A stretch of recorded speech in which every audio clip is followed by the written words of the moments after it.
তাহিরপুরে বিরোধের জেরে বর্ষার পানি নিষ্কাশন পথে ইট পাথরের বাঁধ, 50টি পরিবার পানিবন্দী। স্টাফ রিপোর্টার, সুনামগঞ্জ জেলার তাহিরপুর উপজেলায় বিরোধের জেরে বর্ষার পানি নিষ্কাশনের একমাত্র পথ ইটপাথর দিয়ে স্থায়ীভাবে বন্ধ করে দেয় গ্রামের আমির হোসেন নামের প্রভাবশালী এক যুবক। যথাফলে গত 2 বছর ধরে তাহিরপুর উপজেলার উত্তর বাদাঘাট ইউনিয়নের ভাগড়া গ্রামের 50টি পরিবারের প্রায় 3 শতাধিক মানুষ পানিবন্দী হয়ে মানবেতর জীবনযাপন করছে। পানি নিষ্কাশনের রাস্তা বন্ধ থাকায় জমে থাকা পানি শত বছরের পুরনো বাদাঘাট টু ভাগড়া সড়কের উপর দিয়ে প্রবাহিত হয়ে 3 স্থানে ভেঙে দিয়ে সড়ক যোগাযোগ ব্যবস্থা বন্ধ হওয়ার উপক্রম দেখা দিয়ে গ্রামের পানি নিষ্কাশনের রাস্তায় দেয়া বাঁধগুলো অপসারণ না করে দিলে এবং আরও কয়েকদিন এরকম টানা বৃষ্টিপাত হলে ওই সড়ক ভেঙে গিয়ে এর আশপাশে থাকা প্রায় 50টি গ্রামের মানুষের এই সড়ক দিয়ে যাতায়াতের দুর্ভোগ পোহাতে হবে।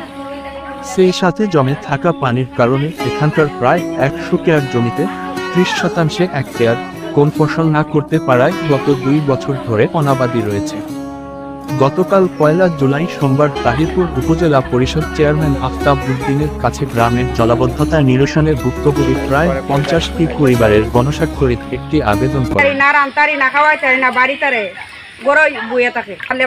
একটা বাচ্চা মরলো, পানি পরে পরে খার যাইবো, আমরা গরিব মানুষ যাইলে তো আমরা যাইবো না, আর কেউ যাইবো, আমরা কাম করে ভাত খাই, আমরা অসহায় গরিব, বাড়ি নাই, ঘর নাই, জামাই নাই, কেউ নাই, কাম কাজ করে আনতাম খাইতাম, এর ভিতরে দেখা তারা বান জ্বালাইছে, তখন আমরা পানি থাকা জীবন রাস্তা সেদিন ডেন গেছে, জীবন ভরা ডেন গেছে, এই ডেনই ফাঁকা চাকা করে রয়েছে, মানে মাটি সাটি দিয়ে 4-5 বছর ধরে এই জায়গাটা বন্ধ করছে। আগে জীবনের পর আসি অনেক বেড়া কিনারা এখনে এই জায়গা বন্ধ করে দিছে, রাস্তা দেয় না আমরা।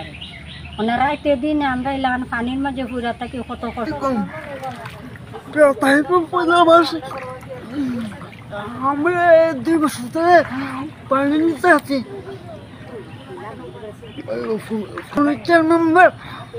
দেখে না এবং আমাদের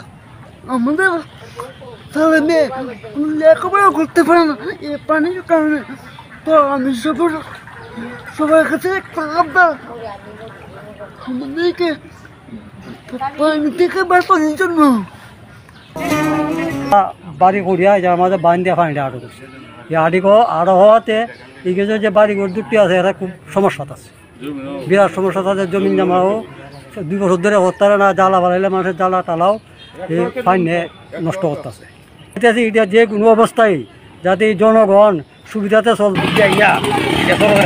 সবসময় ওই দিতে পানি নিষ্কাশন হয়েছে মাটি কিত্তা পর্যন্ত।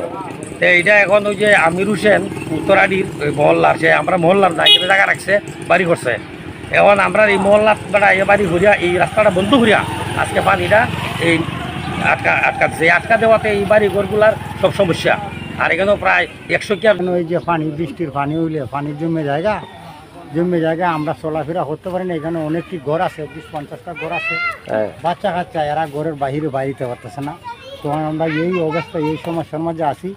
আর এই পানি তো অবশ্যই এদিকে চলতো, তখন এই পানি